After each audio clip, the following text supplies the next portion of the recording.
हिंदुस्तान दर्पण के सभी दर्शकों को निशा सिन्हा का नमस्कार। आप देख रहे हैं हिंदुस्तान दर्पण। आइए आपको सीधे ले चलते हैं आज की प्रमुख खबरों की ओर, जानते हैं खबर विस्तार से। पंजाब चुनाव के लिए भारतीय जनता पार्टी ने अपना संकल्प पत्र जारी कर दिया है। बीजेपी ने कहा है कि पंजाब चुनाव जीतने पर सभी को 300 यूनिट तक बिजली फ्री दी जाएगी। इसके ऊपर यूनिट होने पर 3 रुपए प्रति यूनिट का चार्ज लगेगा। इसके अलावा इंडस्ट्रीज के लिए सिर्फ 4 रुपए प्रति यूनिट की बिजली की दर होगी। बीजेपी के संकल्प पत्र में कहा गया है कि पंजाब में चुनाव जीतने पर अगले 5 साल तक पंजाब के इंफ्रास्ट्रक्चर के 1 लाख करोड़ रुपए खर्च किए जाएंगे। अमेरिकी राष्ट्रपति जो बाइडेन ने अफगान सेंट्रल बैंक के फ्रिज में 7 अरब डॉलर का आधा हिस्सा 9/11 हमले में मारे गए लोगों को परिजनों को देने का फैसला किया है।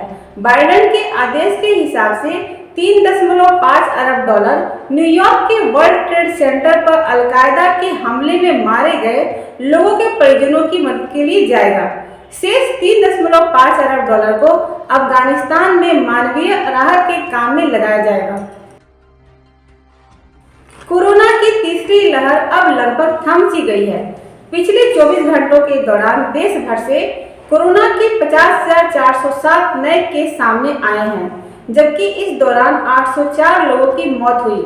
देश में कोरोना की पॉजिटिविटी रेट अब 3.48% हो गई है।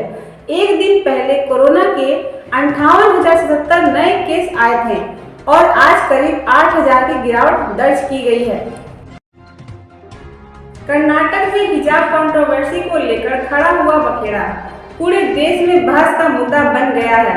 सबसे ताजा वायरल वीडियो में एक तरफ गेरुआ कपड़ा लपेटे लड़के जय श्री राम के नारे लगा रहे हैं, तो दूसरी तरफ बुर्का पहने एक लड़की अल्लाह अकबर के इस्लाम के जानकार और बुद्धिजीवी बिरादरी में शामिल ख्वाजा इफ्तिखार अहमद कहते हैं कि अल्लाह अकबर भी इस देश का है और जय श्री राम भी इस देश का है।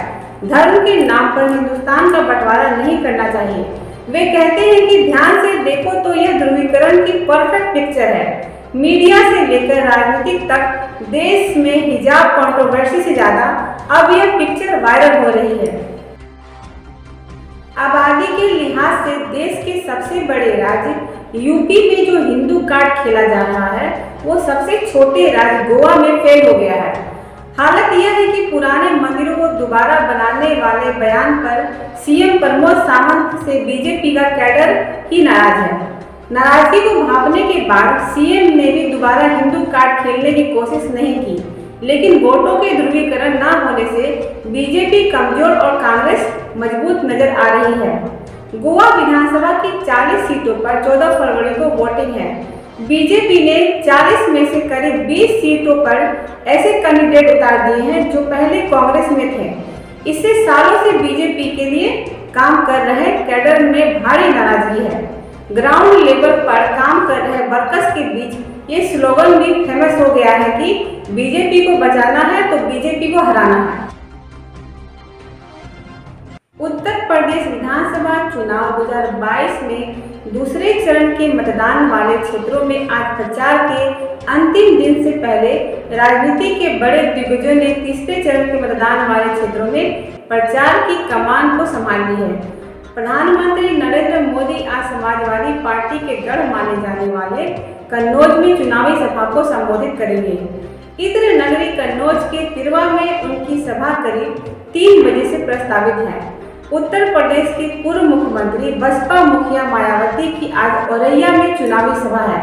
समाजवादी पार्टी के अध्यक्ष उत्तर प्रदेश के पूर्व मुख्यमंत्री अखिलेश यादव बदायूं व शाहजहांपुर में चुनावी सभा और जनसंपर्क करेंगे, जहां पर वे दूसरे दौर के मतदान के लिए प्रचार का आज अंतिम दिन है। आज तड़के 5:03 पर उत्तराखंड के उत्तरकाशी में धरती डोलती हुई महसूस की गई, जिसके बाद नेशनल सेंटर फॉर सिस्मोलॉजी ने बताया कि आज सुबह उत्तराखंड के उत्तरकाशी में आए भूकंप को रिएक्टर पैमाने पर 4.1 की तीव्रता के साथ मापा गया है। बंगाल के 4 नगर निगमों के लिए मतदान शुरू हो चुका है। आसनसोल की 79 नंबर वार्ड से भाजपा की महिला प्रत्याशी को मारने पीटने के आरोप तृणमूल पर लगा है। विधानसभा में 14% सिल्लीगुड़ी व आसनसोल में 13% मतदान हुआ।